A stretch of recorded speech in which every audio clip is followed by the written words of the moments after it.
Hi friends, welcome to my YouTube channel. Okay, ಈಗ part 3ನ continue ಮಾಡ್ತಾ ಇದ್ದೀನಿ. ಸೊ ಸೀಮಂತದ ಡೆಕೋರೇಷನ್ನು ಈ ರೀತಿ ಇತ್ತು. ಸಿಂಪಲಾಗಿ ಇದ್ದರೂ ತುಂಬಾ ಚೆನ್ನಾಗಿತ್ತು ಫ್ರೆಂಡ್ಸ್. ಅದನ್ನು ನೋಡಬೇಕು ಅಂದರೆ ಆ ಬಾಳೆ ಎಲೆ ಡೆಕೋರೇಷನ್ ತುಂಬ ಅಂದರೆ ತುಂಬಾ ಚೆನ್ನಾಗಿ ಕಾಣ್ತಿತ್ತು. ಅದಾದಮೇಲೆ ದೇವಸ್ಥಾನಕ್ಕೆ ಹೋಗಿದ್ವಲ್ಲ, ದೇವಸ್ಥಾನದಿಂದ ವಾಪಸ್ಸು ಬಂದ್ವಿ. ಯಾಕೆಂದರೆ ರಾಹುಕಾಲ ಆಗಿಬಿಡತ್ತೆ, ಟೈಮು ಕೂರಿಸ್ಬಿಡೋಣ ಅವಳನ್ನು ಅಂತ ಅಂದ್ಬಿಟ್ಟು. ಅದಾದಮೇಲೆ ಕರ್ಕೊಂಡು ಅವಳನ್ನು ಬಂದುಬಿಟ್ಟು ಕೂರಿಸಿದ್ವಿ ಸ್ಟೇಜ್ ಮೇಲೆ. ಕೂರಿಸಾದ್ಮೇಲೆ ಅವ್ರ ಗಂಡನ ಕೈಯಿಂದ ಸ್ವೀಟ್ ತಿನ್ನಿಸಿದ್ವಿ. ಹಾಗೆ ಅರಿಶಿನ ಕುಂಕುಮ ಹೂವು ಎಲ್ಲದನ್ನು ಮುಡಿಸಿದ್ರು ಅವ್ರ ಹಸ್ಬೆಂಡ್ ಅವಳಿಗೆ. ಮುಡಿಸ್ಬಿಟ್ಟು ಹಾಗೆ ಫೋಟೋಗ್ರಾಫರ್ ಅದನ್ನು ಫೋಟೋನ ಕ್ಯಾಪ್ಚರ್ ಮಾಡಿಕೊಂಡ್ರು. ಅವಳಿಗಂದ್ರೂ ನಗು ಬರ್ತಿತ್ತು, ಯಾಕಂದರೆ ಫಸ್ಟ್ ಟೈಮ್ ಅಲ್ವಾ. ಸೊ ಇದೇ ಫಸ್ಟ್ನೇ ಸೀಮಂತ, ಹಾಗಾಗಿ ಅವಳಿಗೆ ತುಂಬ ಖುಷಿ ಆಗ್ತಾಯಿತ್ತು ಎಲ್ಲರನ್ನೂ ನೋಡಿ. ಅದೆಲ್ಲ ಆ ಫೀಲೇ ಒಂಥರ ಇರುತ್ತಲ್ವ.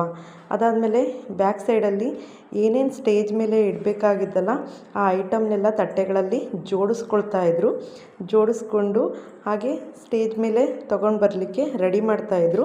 ಹಾಗೆ ಕೆಂಪು ನೀರು ಸಮೇತ ಆಲ್ರೆಡಿ ರೆಡಿ ಮಾಡಿಬಿಟ್ಟು ಇಟ್ಬಿಟ್ಟಿದ್ರು ಅಲ್ಲಿ ಅವಳಿಗೆ. ಅಂದರೆ ಫಂಕ್ಷನ್ ಎಲ್ಲ ಮುಗ್ದಾದ್ಮೇಲೆ ಮಾಡೋಕ್ಕಾಗಲ್ಲ, ದೃಷ್ಟಿ ತೆಗಿಯೋಕ್ಕೂ ಒಂದೇ ಸಲ ಮಾಡಿಟ್ಬಿಡೋಣ ಅಂತ ಅಂದ್ಬಿಟ್ಟು. ಬೇಕಿದ್ರೆ ನೋಡಿ ನೀವೇ ಅಲ್ಲಿ. ಅದಾದಮೇಲೆ ವೀಳ್ಯದೆಲೆ, ಬಾಳೆಹಣ್ಣು, ಹಣ್ಣು ಅಂದರೆ ವೆರೈಟೀಸ್ ಹಣ್ಣು ಎಲ್ಲದನ್ನು ಒಂದು ತಟ್ಟೆಲಿ ಇಟ್ಟು, ಹಾಗೆ ಕಡಲೆ, ಬೆಲ್ಲ ಮತ್ತು ಅವಳಿಗೆ ಮಡ್ಲಕ್ಕಿ ಸಾಮಾನು ಪ್ರತಿಯೊಂದನ್ನು ಜೋಡಿಸಿದ್ರು ಫ್ರೆಂಡ್ಸ್. ತುಂಬ ಅಂದರೆ ತುಂಬಾ ಚೆನ್ನಾಗಿ ಮಾಡಿದರು. ಅದಾದಮೇಲೆ ಇಲ್ಲಿ ಡಿಸ್ಕಷನ್ ಮಾಡ್ತಾಯಿದ್ರು, ಟೇಬಲ್ನ ಯಾವ ಥರ ಹಾಕಿ ಇಲ್ಲಿ ಸ್ಟೇಜ್ ಮೇಲೆ ಇಡೋಣ ಅಂತ ಅಂದ್ಬಿಟ್ಟು. ಕೊನೆಗೂ ಅಂತೂ ಇಂತೂ ಟೇಬಲ್ನ ಸ್ಟೇಜ್ ಮೇಲೆ ಹಾಕ್ಬಿಟ್ಟು ಯಾವ ರೀತಿ ತೊಗೊಬಂದು ಐಟಮ್ಸ್ನ ಇಡ್ತಾಯಿದ್ದಾರೆ ನೋಡಿ. ಒಂದೊಂದೇ ತೊಗೊಬಂದು ಐಟಮ್ಸ್ನ ಇಟ್ಟರು. ತುಂಬ ಚೆನ್ನಾಗಿ ಅಂದರೆ ತುಂಬಾ ಚೆನ್ನಾಗಿ ಮಾಡಿದ್ರು ಫ್ರೆಂಡ್ಸ್ ಫಂಕ್ಷನ್ ಮಾತ್ರ. ಹಾಗೆ ಎಲ್ಲ ರೀತಿಯ ಶಾಸ್ತ್ರ ಪ್ರಕಾರವಾಗಿ ಮಾಡಿದ್ರು. ಅಂದರೆ ನೋಡೋಕ್ಕೆ ತುಂಬಾ ಖುಷಿ ಆಯಿತು. ಅಂದರೆ ಎಂಥದ್ದೇ ತಾಯಿ ಆಗಲಿ, ಎಂಥದೇ ಒಂದು ಹೆಣ್ಮಗು ಆಗಲಿ, ತಾಯಿ ಆಗಬೇಕಾದ್ರೆ ಅವರಿಗೆ ಸೀಮಂತ ಮಾಡಿಸ್ಕೊಳ್ಬೇಕು ಅಂತ ತುಂಬ ಅಂದರೆ ತುಂಬಾ ಆಸೆ ಇರುತ್ತೆ. ಎಂಥವರಿಗಾದರೂ ಆಸೆ ಇರುತ್ತೆ. ನನಗಂತೂ ತುಂಬಾ ಆಸೆ ಇತ್ತು. ನಮ್ಮಮ್ಮನೂ ಅಷ್ಟೇ ತುಂಬಾ ಚೆನ್ನಾಗಿ ನನ್ನ ಸೀಮಂತನ ಮಾಡಿದರು.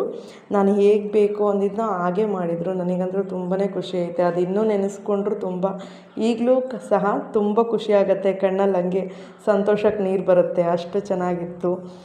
ಅದಾದಮೇಲೆ ಎಲ್ಲ ಕಂಪ್ಲೀಟಾಗಿ ಜೋಡಿಸಾದ್ಮೇಲೆ ರಿಲೇಷನ್ಸ್ ಎಲ್ಲ ಬರ್ತಾನೇ ಇದ್ದರು. ಬರೋರನ್ನು ಕೂರಿಸ್ತಾ ಇದ್ವಿ, ಕೆಲವರು ಮಾತಾಡ್ತಾ ಇದ್ವಿ.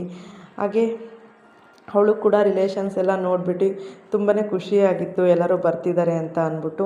ನಾವು ಶಿವಮೊಗ್ಗದಿಂದ ಬ್ಯಾಂಗ್ಳೂರಿಗೆ ಹೋಗಿದ್ವಿ. ಅವಳಿಗೆ ಅದರಲ್ಲಂತೂ ಇನ್ನೂ ಖುಷಿ ಆಯಿತು, ಎಲ್ಲ ಬಂದಿದ್ದಾರಲ್ಲ ತವ್ರ ಮನೆಯವರು ಅಂತ ಅಂದ್ಬಿಟ್ಟು. ಹೆಣ್ಮಕ್ಳಿಗೆ ಅದೇ ಒಂದು ಆಸೆ, ತವ್ರ ಮನೆ ಅಂದ್ರೇ ಒಂದು ಆಸೆ ಆಗಿರುತ್ತೆ.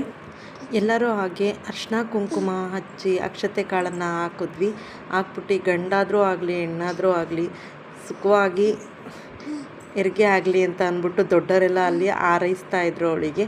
ಸೊ ಅದು ನೋಡಿ ಅವಳು ಸಮೇತ ತುಂಬಾ ಖುಷಿಪಟ್ಟು ಅವಳಿಗೂ ತುಂಬಾ ಆಸೆ ಇತ್ತು ಸೀಮಂತ ಮಾಡಿಸ್ಕೋಬೇಕು ಅಂತ ಅಂದ್ಬಿಟ್ಟು.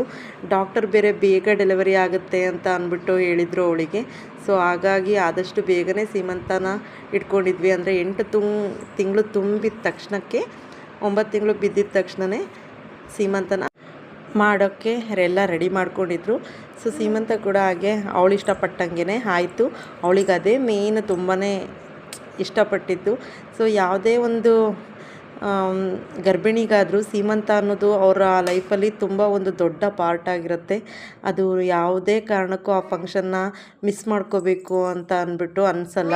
ಸೊ ಯಾವಾಗ ಫಂಕ್ಷನ್ನ ಮಾಡಿಸ್ಕೊತೀವಿ ಅಂತ ಕಾಯ್ತಾ ಇರ್ತೀವಿ, ಅಷ್ಟು ಖುಷಿ ಇರುತ್ತೆ ಆ ಫಂಕ್ಷನ್ ಮಾಡಿಸ್ಕೊಳೋದ್ರಲ್ಲಿ. ಇನ್ನೇನು ಫಂಕ್ಷನ್ ಮುಗಿತಾ ಇದ್ದಂತೆ ಅವಳಿಗೂ ಕೂಡ ತುಂಬಾ ಸೊಂಟ ನೋವು ಬರ್ತಾಯಿತ್ತು.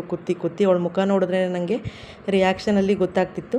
ಅದಾದಮೇಲೆ ಎಲ್ರದ್ದು ಊಟ ಆಗಿತ್ತು. ನಾವು ಕೂಡ ಊಟ ಮಾಡೋಣ ಅಂತ ಅಂದ್ಬಿಟ್ಟು ಊಟ ಮಾಡೋಕ್ಕೆ ಅಂತ ಹೋದ್ವಿ. ಸೊ ಊಟದಲ್ಲಿ ನನಗೆ ಸಬ್ಬಕ್ಕಿ ಪಾಯಸ ಮತ್ತು ಹೋಳಿಗೆ ತುಂಬಾ ಇಷ್ಟ ಆಯಿತು. ತುಂಬಾ ಚೆನ್ನಾಗಿತ್ತು ಅಡುಗೆ ಮಾತ್ರ, ನನಗಂತೂ ತುಂಬಾ ಇಷ್ಟ ಆಯಿತು. ಅದಾದಮೇಲೆ ಊಟ ಮುಗಿಸ್ಕೊಂಡು ಫಂಕ್ಷನ್ ಎಲ್ಲ ಮುಗಿಸ್ಕೊಂಡು ನಮ್ಮ ತೇಜು ಹತ್ರ ಕೂಡ ಮಾತಾಡಿಕೊಂಡು ನಾವು ಹೊರಟಿದ್ದೆ ಸೀದಾ ಗೊಲ್ಲಳ್ಳಿ ರೈಲ್ವೆ ಸ್ಟೇಷನಿಗೆ ಹೋಗಿ ಟ್ರೈನ್ನ ಕ್ಯಾಚ್ ಮಾಡಿ ಅಲ್ಲಿಂದ ಚಿಕ್ಕಬಳ್ಳಾಪುರಕ್ಕೆ ಬಂದ್ವಿ. ಸೊ ಚಿಕ್ಕಬಳ್ಳಾಪುರಕ್ಕೆ ಬಂದು ಅದಾದಮೇಲೆ ಆಟೋ ಇಟ್ಕೊಂಡು ಮನೆಗೆ ಹೋಗಿ ತುಂಬಾ ಬಿಸಿಲು ಇತ್ತು ಫ್ರೆಂಡ್ಸ್, ತಡ್ಕೊಳಕ್ಕಾಗಿಲ್ಲ. ಅಷ್ಟರಲ್ಲಿ ನನ್ನ ತಮ್ಮ ಐಸ್ ಕ್ರೀಮ್ ತಿಂದು ಅವತ್ತಿನ ದಿನ ಅಲ್ಲೇ ಸ್ಟೇ ಮಾಡಿದ್ವಿ. ಸೊ ನೆಕ್ಸ್ಟ್ ಏನಾಯಿತು ಅಂತ ನೆಕ್ಸ್ಟ್ ವ್ಲಾಗಲ್ಲಿ ಹೇಳ್ತೀನಿ. ಅಲ್ಲಿ ತನಕ thank you for watching. Bye friends.